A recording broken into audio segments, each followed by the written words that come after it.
তো hello guys, চলে এসেছে এবার খেলার খবর চ্যানেলে বিগ আপডেট নিয়ে। তো চলো বন্ধুরা, খুব গুরুত্বপূর্ণ আপডেট নিয়ে চলে এসেছি। ফুল ভিডিওটা দেখতে থাকো, স্কিপ করবে না। স্কিপ করলে কিন্তু ভিডিওর মধ্যে অনেক কিছু মিস করবে।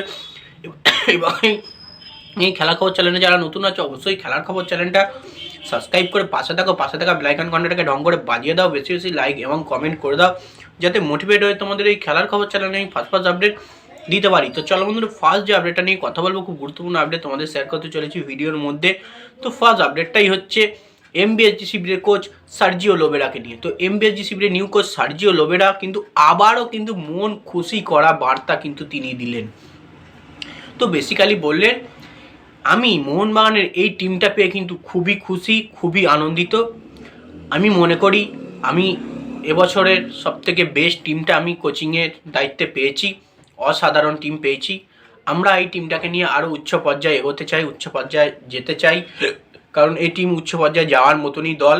প্রতিটা প্লেয়ারের সঙ্গে দারুণ বন্ডিং, প্রতিটা প্লেয়ার দুর্দান্ত পারফরমেন্স করতে পারে। তো সেক্ষেত্রে আমি খুবই নিজের থেকে খুবই খুশি। তো বেসিক্যালি এমনই কিন্তু বার্তা তিনি দিয়েছেন, এমবিএসজি শিবিরের কোচ সার্জিও লোবেরা, যে তার বার্তা এটাই যে সে এই টিম পেয়ে খুব খুশি এবং মোহনবাগানের মতো টিমের হয়ে কোচিং করার জন্য প্রতি কোচই কিন্তু এগিয়ে থাকে, ইচ্ছা প্রকাশ করে। কারণ ভারতের একরকম ভারত সেরা ক্লাব এখন পর্যন্ত মোহনবাগানই আছে। সবথেকে বড় টুর্নামেন্ট জয়ের খেতাব কিন্তু একমাত্র মোহনবাগানই জিতেছে। তো সেক্ষেত্রে মোহনবাগানকে কোচিং করার জন্য কিন্তু সার্জিও লোবেরা তিনি খুশি, এমন বার্তাই কিন্তু তিনি দিয়ে গেছেন।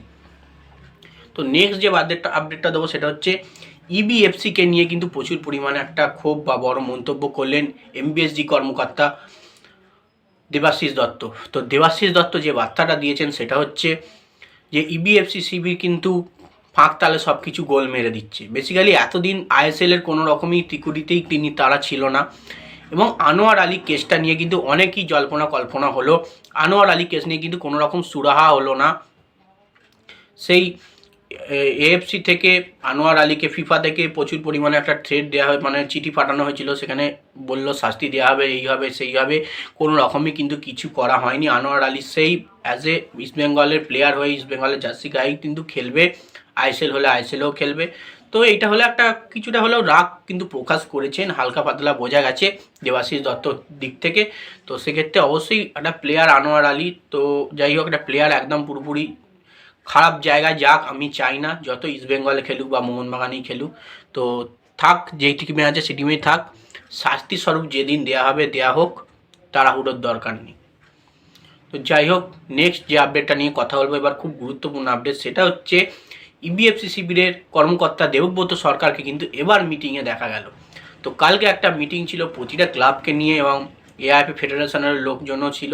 তো সেই মিটিংয়ে কিন্তু দেবব্রত সরকারকে দেখা গেল। দেবব্রত সরকার কিন্তু মিটিং যোগদান করলেন। ইস্টবেঙ্গল কিন্তু আইএসএল খেলছে, এটা কিন্তু পুরোপুরি কনফার্ম হয়ে গেল। এবং 14টা টিমই কিন্তু আইএসএল খেলার জন্য কিন্তু মিটিংয়ে যোগদান করেছিল। এমনকি ওড়িশা এফসিও ওড়িশা এফসি কর্ণধাররাও কিন্তু কালকে যোগদান করেছিল। তো বেসিক্যালি ব্যাপারটা এটাই হচ্ছে, দেবব্রত সরকার ইস্টবেঙ্গল এফসি শিবিরের দিকে খুশির খবর দিলেন, যেটা তিনি মিটিংয়ে যোগ দিয়েছেন যেহেতু, সে কারণে কিন্তু আইএসএলেও কিন্তু যোগ দেবেন। আইএসএল জোটে কিন্তু খেলা হচ্ছে না সেরকম একটা। তো যাই হোক, জোটের হালকা পাতলা জোট লাগবে, সেই জোটের কারণে কিন্তু দেবব্রত সরকার যোগদান করেছিলেন কালকের মিটিংয়ে। তো যাই হোক, এবার নেক্সট এবং লাস্ট আপডেট যেটা নিয়ে কথা বলবো সেটা হচ্ছে পুরোপুরি আইএসএল নিয়ে। তো সেটা হচ্ছে আইএসএলের জন্য 70 কোটি টাকা বরাদ্দ করা হয়েছে এবং আজকে 29 তারিখ, আজ কিন্তু বড় ঘোষণা আসার কথা। সত্যি কি আজকে পুরোপুরি সূচি ঘোষণা হয়ে যাবে, ফিক্সড হয়ে যাবে, সেটা নিয়ে কিছুটা হলেও ডাউট আছে। এবং 70 কোটি টাকা কোত্থেকে উঠবে? বেসিক্যালি প্রতিটা ক্লাব, 14টা ক্লাব যদি 1 কোটি করে দেয় তাহলে 14 কোটি টাকা হবে। 14 কোটি টাকার বেশি কিন্তু কোনো রকমই ক্লাব জোট থেকে উঠবে না। এবং বাকি পয়সাগুলো কোত্থেকে আসবে? এই ফেডারেশনের জন্যও কিছু দিতে হবে, সেই কারণে কিছু ফ্যাচেস সব কমিয়ে দেওয়া হচ্ছে, দুটো গ্রুপে ভাগ করে দিয়েছে। এক একটা টিম 12টা করে ম্যাচ খেলতে পারবে, এবং 12টা যেখানে 14টা করে ম্যাচ খেলতে পারতো এক একটা টিম, বা 13টা করে খেলতে পারতো, ডবল হলে 26টা করে এক একটা টিম ম্যাচ খেলতো।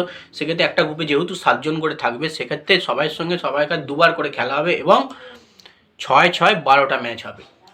এমনটাই কিন্তু আইএসএলের সব কিছু দিক নির্ণয় করা হয়েছে। তো দেখা যাক আজকের এই বড় ঘোষণাটা আসে কী করে, যে কমার্শিয়াল পার্টনার ছাড়া কিন্তু কোনো রকমই আইএসএল করা অসম্ভব ব্যাপার, যেটা সেটা দেখা যাক কি ফেডারেশন দায়িত্ব নেয় আজকে। যদি কোনো রকম ভালো কিছু আপডেট আসে অবশ্যই তোমাদের এই খেলার খবর চ্যানেলে আমি জানিয়ে দেবো।